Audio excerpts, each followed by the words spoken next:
안녕하세요. 오늘은 2월 6일 화요일이죠. 마르코복음 7장 1절에서 13절입니다. 오늘 예루살렘에서 온 바리사이들과 율법학자들 몇 사람이 예수님께 몰려와서 예수님 제자 몇 사람이 더러운 손으로 씻지 않는 손으로 음식을 먹는 걸 봤어요. 그리고 이제 트집을 잡는 거죠. 어째서 선생님의 제자들은 조상들의 전통을 따르지 않고 더러운 손으로 음식 먹냐 이겁니다.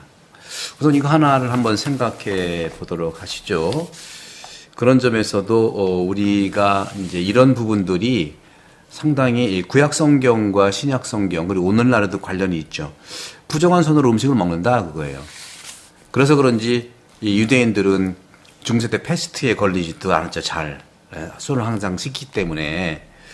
그런데 많은 구약 성경의 지침들, 처방들은 종교와 아무런 공통점이 없는 것 같아요.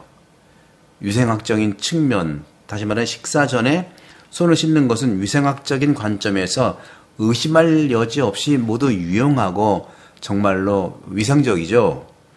특히 바로 그런 것들이 하느님의 율법이 돼서는 안 되고 또 그것을 범하는 것이 죄가 돼야 하는 그 시대에는 더욱 좀 이상하지 않습니까? 오늘날은 완전히 반대예요. 종교를 바라보는 눈과 그 당시의 유대교의 종교는 세상적인 모든 것을 다 율법화했고 오늘날은 그렇지 않습니다. 당시 사고방식을 우리는 참고를 해야 되겠죠. 세속적인 행위와 일상적인 삶이죠. 세상의 삶과 종교 사이의 구분선이 불확실했던 것이 구약 시대입니다. 유대인들에게 하느님은요, 백성의 머리이고 왕이고 유일한 입법자예요. 본래 그래서 이스라엘은 왕이 있으면 안 됩니다. 근데 이제 이스라엘 백성들이 가나안에 들어가서 이웃 나라에 왕들이 있는 거 보니까 좋아 보여가지고 왕 만들어 달라고 그래요.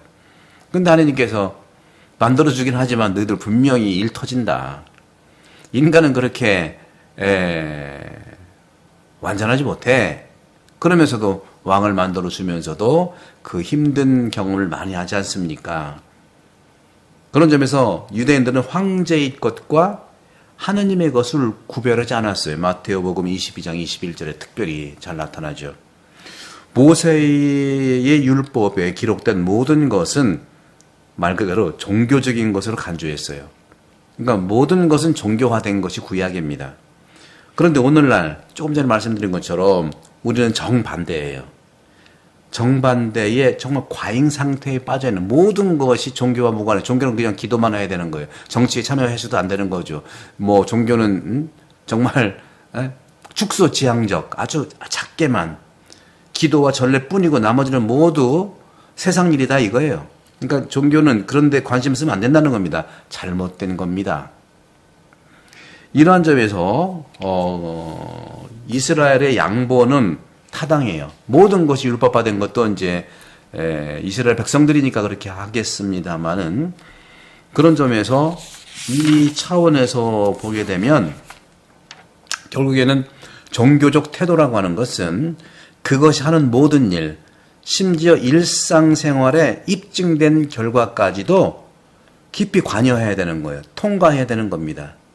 역시 매일 생활에 모든 작은 행동까지 다 포함하는 것이죠. 이것이 바로 또 어떤 점에서 그리스도인의 가치들입니다. 그런데 어떻게 그것을 실현할 수 있느냐 하는 질문이 있는 것이죠. 그런 점에서 오늘 주님께서 말씀하시는 부분에서 이렇게 말해요. 예수님이 이제 그들에게 얘기를 한 거예요. 이 이사야가 너희 이선자들을 두고 옳게 예언했다. 성경에 이렇게 기록되어 있지 않느냐 하면서 반문 아자르 꼰또를 하는 것이죠. 이 백성이 입술로는 나를 공경하지만 그 마음은 내게서 멀리 떠나 있다. 그 마음이 영이에요. 여러분들의 영은 멀리 떠나져 있다. 그런 점에서 어떤 행위가 신성해지기 위해서는 전례라든가 의례 이런 것처럼 외형과 이런 그 예식 이걸 지키는 것만으로 충분하지 않다는 말씀입니다. 마음이 떠나 있는데요. 항상 예수님은요, 모든 바리사이와 대화하면서 오늘날 우리 모든 현대인들과 얘기하면서 잃어버린 마음을 되찾아라 그런 겁니다. 형식적인 것만 추구하지 말라는 거예요. 이스라엘 사람들은 모든 그 행위를 율법화했기 때문에 어떻게 보면 마음도 형식화된 거하고 유사할 수 있어요. 마음도 없이 형식만 지키면 되는 것인데 예수님은 그 마음을 되찾으라는 겁니다. 그래서 예를 들어서 단식일 때 음식을 금하는 경우를 보면 단식은 어때요? 종교적인 행위예요? 아니면 다이어트 행위예요? 하느님의 마음에 없이 하느님에 대한 마음도 없이 선의 지향도 없이 그걸 해버리면 어떻다는 것을 우리는 분명히 알고 있는 것이죠. 그런 점에서도 우리가 살펴볼 수 있는 이 부분에서 제가 이제 이 마르코 복음 여기에도 제가 이 말씀 묵상에서도 이런 글을 제가 썼어요. 여기에 보게 되면은 여러분 다 참고를 좀 하시고요. 거룩한 행위라는 것은 아까 말씀드린 대로 하느님을 기억하는 것과 선을 지향하는 것인데 이 두 개가 없다면 단식은 건강을 위하거나 위생학적 좋은 습관만 되는 거예요. 단식이란 단지 건강을 위하거나 그런 습관이 될 수밖에 없는데 그렇다면 무신론자들도 단식을 매우 잘할 수 있다는 겁니다.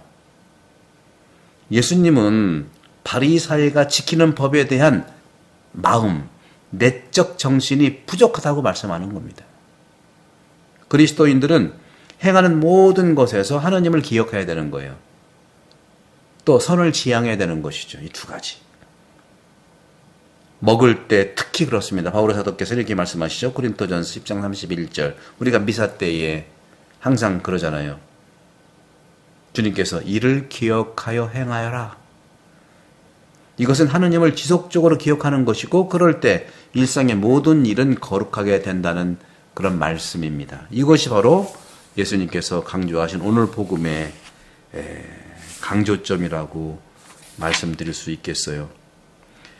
이렇게 일상생활에 어떤 원시적 행위를 신성하게 만든다는 것은 하느님에 대한 지속적인 인식이에요. 하느님이 우리와 함께 있다는 것. 그런 점에서 우리가 성모 마리아로부터 나오는 이러한 우리가 살아가는 데 있어서 이 성모 마리아의 이런 차원에서 일상적인 성모 마리아에서 기인되는 일상생활 거룩한 그런 모든 모습들은 바로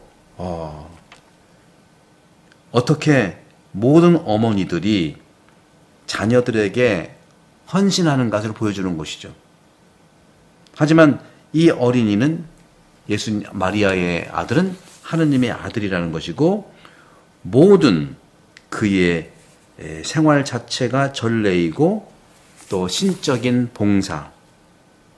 그래서 마리아의 모든 전생에는 기도하는 사람이었고 신성한 봉사자였다는 말씀을 드리고 싶은 거죠. 외적인 것도 있었지만 내적인 것도 있었다는 것이죠. 그렇기 때문에 이 옛 전통들, 오늘 주님께서 말씀하신 옛 전통에 대한 얘기를 많이 하지 않습니까? 옛 전통. 쭉 그다음 얘기가 많이 나와요.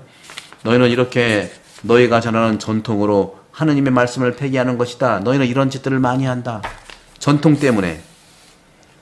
전통이라는 게 뭔가요? 전통적인 환경에서는 일이 항상 해왔던 대로 이루어지는 거예요. 아무 감각도 없는 거예요. 저도 우리 한국에 이제 오랜만에 4년 만에 돌아와서 보니까 오늘날 우리 이 한국은요, 그동안의 한국의 정신과 또 서구의 문화적 정신의 좋은 점들은 잘 찾기 어렵고 모두 무조건 돈 중심. 그러니까 태안본당 같은 태안 지역도요, 사실 언제입니까? 거의 20년 됐죠. 기름 유출 사건이 났잖아요. 그래서 온 국민들이 와서 기름때를 다 걷어냈잖아요. 전문가들은 20년 걸린다고 그랬어요. 회복될 기까지. 그런데 우리 한국 국민들 전체가 와서 7개월 만에 기름때를 다 걷어냈잖아요. 그런데 좋은 일인데 그 기름때를 걷어내었던 그 기름 유출 사고 이후에 태안의 이 지역은 민심이 더 좋아졌겠는가 하는 것을 많이 반성해 봅니다. 왜? 그 당시에 많은 부분에서 성금들이 왔기 때문에. 구약 성경도 마찬가지예요. 구약 성경도 어려울 때, 출애굽 때, 가나안에 들어갈 때 그들이 어려웠지만 행복했어요. 그러나 다윗 왕이 나라를 건설하고 최고로 부강했을 때 문제가 가장 많았어요. 다윗도 마찬가지고요. 우리도 마찬가지예요. 돈이 많이 들어왔을 때가 문제입니다. 항상. 우리나라도 역시 마찬가지예요. 우리나라는 그 전에 잘 살아보세요. 허리띠를 졸라맸는데, 그렇죠? 졸라맸는데 그래도 경쟁하면서도 서로 함께 협력하는 것은 살아 있었어요. 우리 늘 외국처럼 경쟁만 하지 않았습니다. 그런데 1996년, 7년, 8년 IMF가 지난 다음에는요, 오직 경쟁만 하지 협력이 전혀 없어요. 완전히 물질로 이겨야 된다는 거예요. 그전에는요, 우리가 서로 협력하면서도 살아 있었어요. 그런 점에서 이 전통이라고 하는 것을 저는 오늘 예수님 말씀대로 잘 제대로 이해해야 되겠다. 지금은 습관만 남아있는데 한국의 습관의 좋은 모습을 찾아내야 돼. 그걸 종교화해야 되고 또 문화단체에서 해야 되고 또 국가에서 당연히 해야 되겠죠. 예산을 책정해가지고. 습관의 일관성은 도덕성과 종교에 큰 도움이 됩니다. 교회에서 전통이라고 하는 것은요, 오르토독스, 정통이라는 표시예요. 하지만 이러한 것들은 사고방식에 있어서도요, 성령과 복음의 자유에 걸림돌이 될 수 있는 것이 이 사고방식이에요. 영이냐, 복음이냐, 거기로부터 오는 자유에 걸림돌이 될 수 있는 것이 전통적인 사고방식, 본래 정신을 잃어버린 습관만 남아있는 사고방식이 걸림돌이 된다는 겁니다. 신성한 이미지, 그 내면을 바라봅시다. 그렇기 때문에 기도를 위해서 봉사하고 또 대표되는 분을 향한 마음을 고양시키는 마음의 고양, 마음의 풍요로움을 얘기하는 것이죠. 우리는 십자가 앞에서 그리스도께 기도하고 마리아의 형상 앞에서 우리는 마리아를 기억하면서 성모성으로 마리아를 공경하죠. 하지만 이러한 이미지가 더 이상 예배의 대상이 되지 않고 미적인 이유로만, 아름다움의 이유로만, 예술 작품의 이유로만 남아있다면, 그래서 박물관 같이 전시만 된다면 그리스도교 교회가 생각하는 것처럼 더 이상 신성한 것은 존재하지 않게 되어 있습니다. 왜? 마음이 사라졌기 때문에. 마찬가지로 한 나라의 전통과 관습을 지킨다고 하는 것은 단지 민속적 현상이 될 뿐이며 더 이상 믿음이라든가 신앙을 뒷받침할 수가 없는 거예요. 우리는 마음과 신앙을 되찾아야 됩니다. 우리 안에 나와 있는 습관들이 본래의 마음과 정신을 찾아내지 않는 한 그 습관은 악습으로만 남을 거예요. 이용만 할 겁니다. 지금은 외국에서 오는 여러 가지 이 문화적인 혜택을 우리가 잘 받아서 감사한 일이지만 우리 가치, 전통은 하느님의 영의 영감, 마음의 영감을 받을 때만이 교회 안에서 의미가 있고 우리가 발전할 수 있다는 것이죠.